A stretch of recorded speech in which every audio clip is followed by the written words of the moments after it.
So ayan po, hello po guys. Ayan, magandang araw po ulit sa lahat. So sana po is nasa mabuting kalagayan po tayong lahat ngayon. So in this video po is pag-uusapan po natin ay tungkol po kay Tekram, yung patuloy na pagmimisyon niya, patuloy na pagpapaabot ng tulong sa mga kababayan po natin nangangailangan. Even though na alam naman natin na wasak, durog na durog ang kanyang puso sa mga nangyayari, at the same time is medyo tagilid or delikado pa ang kanyang buhay dahil nga po sa death threat nga po na kanilang natanggap. Ayan. So yun po yung topic na pag-uusapan natin ngayon. So in that topic po, or itong pagiging busy po ni Tekram or pagkapatuloy sa mission niya kahit na alam niyang delikado at kahit na masakit ang kanyang puso, is meron po itong tinatawag nating advantages at disadvantages. So of course, unahin po natin yung advantages muna. So pagdating sa advantages, of course, pinakauna na dyan, pinakauna na po dyan is yung syempre makapagpaabot siya ng tulong sa mga kababayan natin.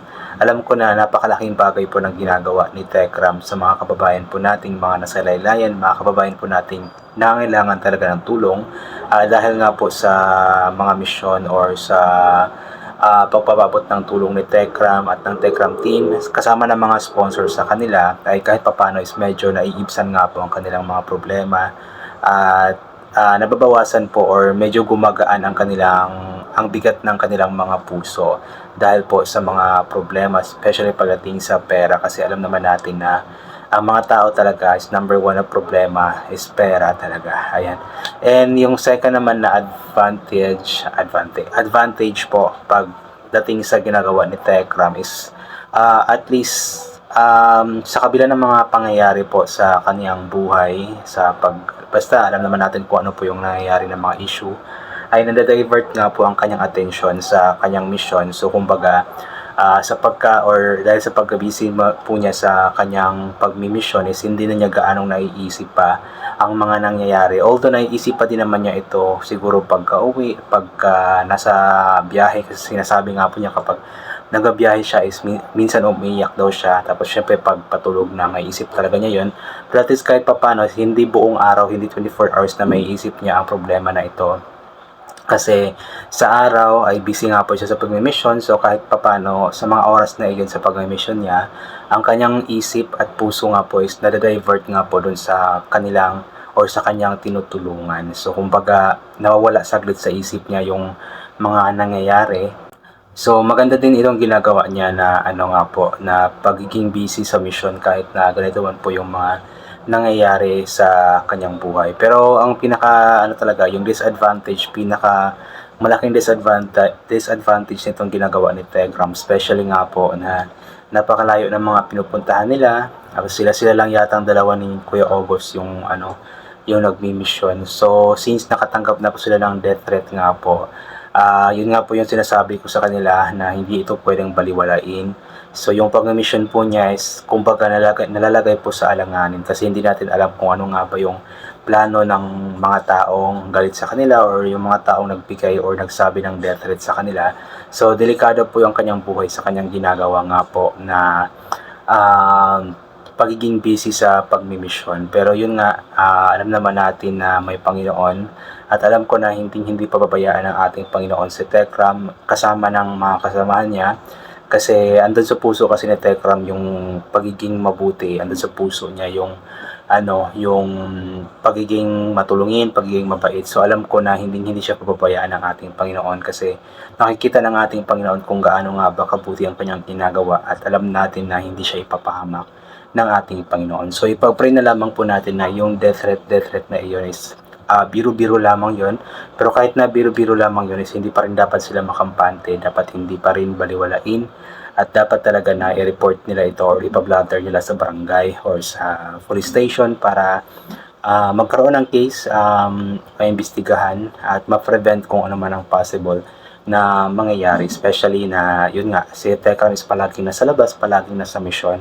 Di natin alam na may mga tinatawag silang mga informant kung nasaan si Tekram at masundan sila doon. So nakakatakot po yung possible na mangyayari. So sana wag naman mangyari iyon, at ipag-pray po natin na hindi sana talaga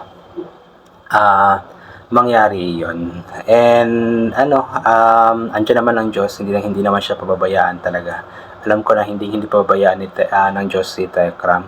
Itong mga nangyayari sa kanilang buhay, sa kanyang buhay ngayon, sa kanilang pamilya, alam ko na pagsubok lamang ito ng Panginoon sa kanila, especially kay Tekram, para mas lalo nilang tatagan, tibayan ang kanilang pananalig sa ating Panginoon. Alam ko naman na matatag yung paniniwala nila sa ating Panginoon, pero yun nga, lahat naman tayong mga tao dito sa mundo ay binibigyan talaga ng pagsubok ng ating Panginoon, at hindi nagbibigay ang pagsubok ng ating Panginoon ang hindi po natin kayang lagpasan. Kaya alam ko na malalagpasan nila ito, magiging maayos ang lahat, at magkaayos-ayos kahit na hindi na babalik pa yung bata sa kanila.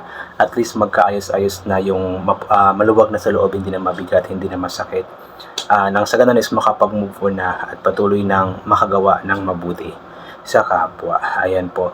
And June 12 po, 18th birthday ni Dave. So I'm sure hindi ko pa napanood yung kung may live ba sila o wala, or kung anong update sa birthday, pero I'm sure naman merong celebration, kasi yun naman po yung sinasabi nila ng ninong ni Dave, na meron nga pong celebration sa 18th birthday ni Dave. So kahit pa paano, may mga tao pa din naman na nagmamahal kay Dave. And yun nga, iwasan na lamang po natin magsabi ng masasamang salita sa kanila, especially for the bata or for Dave, kasi para hindi na rin masyadong madiin pa sila Tekram. Kasi the more na nagsasabi tayong salita na hindi maganda, the more na mas nasasaktan sila, the more na mas nadidiin po sila Tekram sa mga bagay na ito. Since nga po, si Dave is masasabi pa din naman natin na bata pa nung time na nandun siya sa mga poder o sa poder ni Tekram Art at ng Manalastas family. Ayan, kung ano na pinagsasabi ko, pasensya na po kayo. Wala kasi akong